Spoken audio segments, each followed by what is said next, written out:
Spencer. We got the Port of Call on the air as we dive deep into a great conversation with Dick Taylor and Wendy Smith from the Port of Shelton. Good morning. Good morning. Morning. Big meeting of the minds. Yeah, but the big thing is Edgar Oh, I know, right? got through finally. You guys have your number 11 flag you're going to raise and fly proudly. That's Sure. Yeah, that's right. We ought to. Yeah, we ought to. But we should, just take the 12-man flag and Yeah. put a mark over Yeah, it. take one number, put a minus in front of it. -1, yeah. That's a great accolade for him. Super, yeah. Super Finally. gent. We were talking early this morning. I says, well, it took a while to kind of acclimate those East Coast National League sports writers into the fact that this guy, although didn't play a position on the field, he was key. And it's in the rules to have a designated. Yeah, and how many years has that been there? 40 some odd years. Yeah, right. sure. So yeah. Well, maybe the clincher was what they say is batting average against Rivera, Oh, it was like it was like in the Yeah. over 300, so it was like, that can't should get him seal in. the deal. Yeah. For sure. You guys are going to get together with all the 5 ports. We did. 4 other. Oh, you did.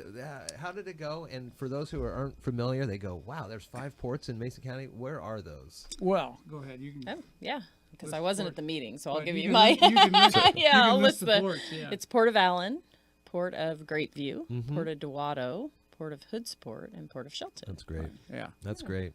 Does this happen a lot? Doesn't seem to happen a Well, lot. we used to have these meetings about once a quarter, and then for the past I don't know, It's been about 2-3 years. 3 years we haven't had them. So, but we're going to start up again, and it's just it's a forum for all of us to sit down and just discuss issues, and none of all of us are different. Yeah. Completely different. I mean, none of them have industrial areas like we do, and an airport like we do. Some of them consist of just a boat ramp and picnic tables and porta potties and things like that.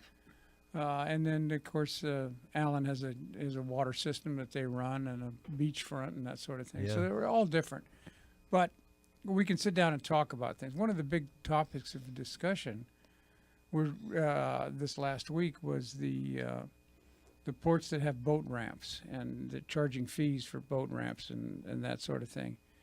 And they have no way of enforcing that. They're not codified. The rules are their own rules. They're not codified in county code or anything else. So that if you don't pay your fee, you don't get a ticket. I mean, So it's kind of like an honor system. There's a there used to be. box There were, that you yeah. put- Okay. And people weren't doing it and weren't paying their fair share. And, Sure. so they were looking at ways the sheriff was there for this meeting too. So they were the ports that have that problem. We're talking about that issue. How do you codify that so that when you write a ticket, it means something? Yeah. And there was a lot of discussion on that, and the sheriff weighed in on his input on that. So Is that because he oversees the whole county and all Yeah, of for the law other ports enforcement, are yeah. in the county and there's no. yeah, Okay. that's yeah. Huh. But ports in the way the law is written, ports have the ability to have their own police force and fire departments. And as a matter of fact, SeaTac is a prime example. They have Sure. their own. They have their airport and they have all that port area up in the Seattle waterfront.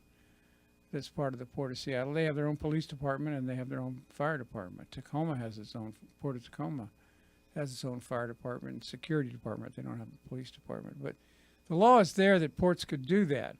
But that's very, very expensive. Oh, and we yeah. talked about that Yeah. to hire a one police officer that maybe for all 5 ports.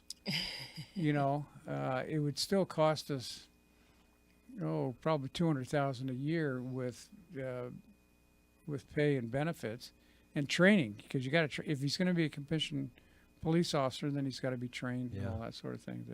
And the amount of crime or potential crime there. Right, there's is very, not the very real return. is not gonna pay Other really than no people re- not yeah, paying it- $10 there- to go on the boat for a ramp. $25 ticket for Yeah. not paying your Yeah, it boating doesn't fee pay is for not going to itself. pay for it. So, Wow.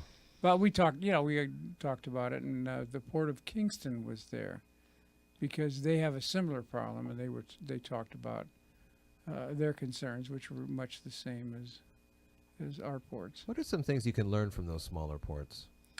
Well, what you learn, I think, is you start a rapport with the other commissioners, and like I say, the issues are completely different for a lot of them. Some of the ports have no staff.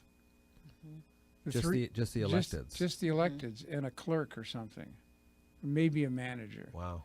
So, and one of them doesn't have a manager at all. So how do they do business? And is it Dewatto that's got the helipad? Or is that one? Or wasn't there a port in have a helicopter? They're talking landing? about it. They're talking about it. They don't have it yet. Is that Dewatto? I think it Or- was Dewatto. I don't know. I can't remember. I remember that Yeah. years ago. Somebody Yeah. was Yeah. bringing that up. Another Yeah. unique feature. to Yeah, it's these still kinds of there. I things. mean, yeah, but it's not established. It's not a. Yeah. It's an emergency kind of thing. Huh. So yeah, but it's interesting discussions. Interesting discussions. What would come out of this other than maybe if you were ever to think about an officer to monitor all of these? Other than that, what else would come from these types of conversations? Oh, you come out with policy issues, how you handle things, revenue. How do you create revenue? How to advertise. Yeah. We talked about open public meetings and how you do that, and how you handle that. Sure. How you do. We talked about our radio program here a little bit. Talked about our marina process and sales of the marina and how we did that with open meetings, so everybody knew what was going on. Huh. And nobody knows, thinks you're doing it behind closed doors, sort of thing. Are So- those ports and the size that they are they the type that go to the same port state meetings that you Yep. guys go to? Yep. Yeah, they're Okay. members. They're members. Yep. So they get the same, lobbying and efforts by WPPA that we do. And you pay, dues based on your revenue, so they capture revenue every year, and every port pays, so they don't pay what we pay, obviously, because we have more revenues than they do. But these groups, I also attend a finance group, and it's a little wider spread. We call it the Southwest Washington Finance Committee. And it's kind of a subset of, but it's just ports. And so Port of Olympia, Port of Grace Harbor, Port of Skamania, Port of Klickitat. And we try to meet monthly during the year. And this is just a really unique way to band together and discuss issues that typically affect all of us. So even though we differ by size or by what we do, we all have some of the same issues, whether it's how to make revenue or, and then Larry, the director of Port of Allen, he and I attend administrators breakfast put on, kind of sponsored, I guess, by the EDC, not sponsored, that's not the right word, but they have the breakfast, and we do that, try to do it monthly. And it's for, the city administrator, it would be the county administrator, so it would be all of us here locally. And we both gain a ton of knowledge, and even to the fact that, so he's a port and we're representing a port, but he has stated, with the Port of Shelton on one end and the Port of Bremerton on the other end, both doing industrial land leases and buildings, they don't really see themselves in the industrial business, so they see themselves more in the recreational business, so tourism, that type of thing. So it's an interesting way to kind of bounce ideas and partner, but looking at the same goals. We've had Larry on before to talk Yeah. about the Port of Yeah. Allen. I know this is your time here, but if you guys ever want to extend the olive branch, bring one of those executive directors in so we can get a snapshot of those other ports, you're more than welcome to. That'd be great. Sure. Be fun. Yeah. Dick Taylor, Wendy Smith, always good to talk with you. We got our retreat this week. Okay. Yeah. Friday. Friday. Well, Friday. good. Well, that'll Yep. be fun. Yeah. Get some more business Yeah. done. Yeah. Yeah, we're gonna Very set nice. goals and Yeah. Look discuss the ahead new to year. 2019. Discuss the new year, come up with a new logo. That's right. Yeah. Gotta do that. Dick Taylor and Wendy Smith from the Port of Shelton. Good morning, and thank you.